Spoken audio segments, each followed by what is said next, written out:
വയനാട് തിരുനെല്ലി കോട്ടിയൂരിൽ പുലിയുടെ ആക്രമണത്തിൽ ചത്ത ആടിന്റെ പോസ്റ്റ്മോർട്ടം വിവാദത്തിലായിരിക്കുന്നു എന്ന വിവരം വരുന്നു.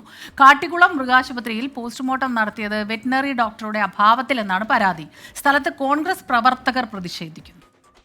ഒരു ആടിനെയോ ഒരു മൃഗത്തെയോ പോസ്റ്റ്മോർട്ടം ചെയ്യണമെങ്കിൽ ഒരു വെറ്റിനറി സർജൻ വേണമെന്ന നിയമം നിലനിൽക്കെ സാധാരണ ജീവനക്കാരെ കൊണ്ട് അടിസ്ഥാനപരമായ ഒരു ശാസ്ത്രീയ സപ്പോർട്ടുമില്ലാതെ പോസ്റ്റ്മോർട്ടം നടത്തിയത് വഴി ഈ നാട്ടിൽ എന്തുമാകാമെന്നാണ് മൃഗസംരക്ഷണ വകുപ്പിലെ കാട്ടിക്കുളത്തെ ഡോക്ടറും ഉയർന്ന ഉദ്യോഗസ്ഥരും കരുതി വെച്ചതെങ്കിൽ അതിന് കൂട്ടുനിൽക്കാനാണ് ഇവിടുത്തെ വനം വകുപ്പും റവന്യൂ വകുപ്പും തയ്യാറാകുന്നതെങ്കിൽ ഇവിടുത്തെ പാർശ്വവൽക്കരിക്കപ്പെട്ട കോളനിവാസികൾ ഉൾപ്പെടെയുള്ളവരോട് ചേർന്ന് നിൽക്കാൻ എന്ത് വില കൊടുത്തും ഞങ്ങൾ ഉണ്ടാകും. ഇതൊരു വൈകാരിക വിഷയമാണ്.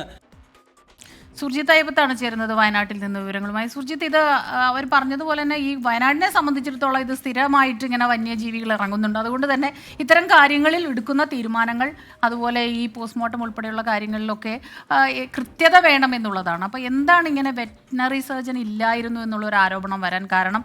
ആ പരാതി എന്താണ്? ആ പരാതിയിൽ അവർ പറയുന്നത് യഥാർത്ഥത്തിൽ പോസ്റ്റ്മോർട്ടം നടക്കുമ്പോൾ അങ്ങനെ ഉണ്ടായിരുന്നില്ലേ? നടപടികൾ കൃത്യമായിരുന്നു? ഇന്ന് പുലർച്ചെയാണ് സ്മിത ഈ ഒരു സംഭവം ഉണ്ടായത്. പുലർച്ചെ ഈ കോട്ടിയൂരിൽ 2 ഉന്നതികളിലായി 200 മീറ്റർ പരിധിയിലുള്ള 2 ഉന്നതികളിലായാണ് കടുവയുടെ ആക്രമണം ഉണ്ടായത്. ഈ കടുവയുടെ ആക്രമണത്തിൽ ഒരു പുലിയാണ് ആക്രമിച്ചത്. ഒരാട് ചാവുകയും ഒരാടിനെ ഗുരുതരമായി പരിക്കേൽക്കുകയും ചെയ്തു. അതൊന്ന് രതീഷ് എന്ന് പറയുന്ന ആളുടെ വീട്ടിലെ ആടിനെയാണ് ആക്രമിച്ച് കൊന്നത്. ഇതിനുശേഷമാണ് 200 മീറ്റർ മാത്രം അകലെയുള്ള കരിയൻ എന്ന് പറയുന്ന ആളുടെ വീട്ടിലെ ആടിനെ ആക്രമിച്ചത്. ഇന്ന് രാവിലെ മുതൽ തന്നെ ഈ ജഡവുമായി ഇവർ നടക്കുകയാണ്. അതായത് ഇവർ മാനന്തവാടി ഭാഗത്തെ മൃഗാശുപത്രികളിലേക്ക് പോയി. പക്ഷെ അവിടെ നിന്നും ഡോക്ടർമാർ ഇന്ന് ഇല്ലാത്തൊരു സ്ഥിതി ഉണ്ടായിരുന്നു. ഇതേ തുടർന്ന് ഉച്ചയോടുകൂടി കാട്ടിക്കുളത്തേക്ക് എത്തിയപ്പോൾ ഡോക്ടർ ഓൺലൈൻ വഴി പോസ്റ്റ്മോർട്ടം നോക്കാമെന്നുള്ള തരത്തിലാണ് പറഞ്ഞത് എന്നുള്ളതാണ്. അവിടെ ജീവനക്കാരെ കൊണ്ടാണ് ചെയ്യിപ്പിച്ചത്. ആടിന്റെ ശരീരം മുറിച്ച നിലയിലാണ് നമുക്ക് കാണാൻ പറ്റുന്നത്. എന്തായാലും ഇതുമായി ബന്ധപ്പെട്ട് കോൺഗ്രസ് പ്രവർത്തകരാണ് ഇടപെട്ട് അതിനകത്ത് ബ്ലോക്ക് പ്രസിഡന്റായിട്ടുള്ള നിഷാന്തിന്റെ നേതൃത്വത്തിലുള്ള സംഘം അവിടേക്ക് എത്തി. അതിനുശേഷം അവർ ഈ നടപടി ശരിയല്ല, ഈ വെറ്റിനറി സർജൻ വേണം എന്നുള്ളതാണ് കാട്ടിക്കുളം മൃഗാശുപത്രിയിൽ ആവശ്യപ്പെട്ടത്. പക്ഷേ സർജൻ എത്തിയിട്ടില്ല. സർജൻ എത്താനുള്ള ശ്രമം നടത്തുന്നതാണ്.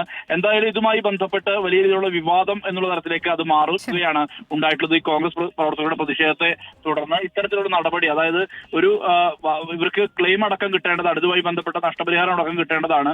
ആ ഒരു അവസ്ഥ നിലനിൽക്കുമ്പോൾ മൃഗ ഡോക്ടറുടെ ഒരു അഭാവത്തിൽ ഇത്തരം പോസ്റ്റ്മോർട്ടം നടത്തിയ നടപടി ശരിയായില്ല എന്നുള്ളതാണ് കോൺഗ്രസ് പ്രവർത്തകർ പറയുന്നത്. ഇതുമായി ബന്ധപ്പെട്ടാണ് വിവാദമായ വിഷയം മാറിയിരിക്കുന്നത്. വയനാട്ടിൽ നിന്ന് വിവരങ്ങൾ നൽകിയത്.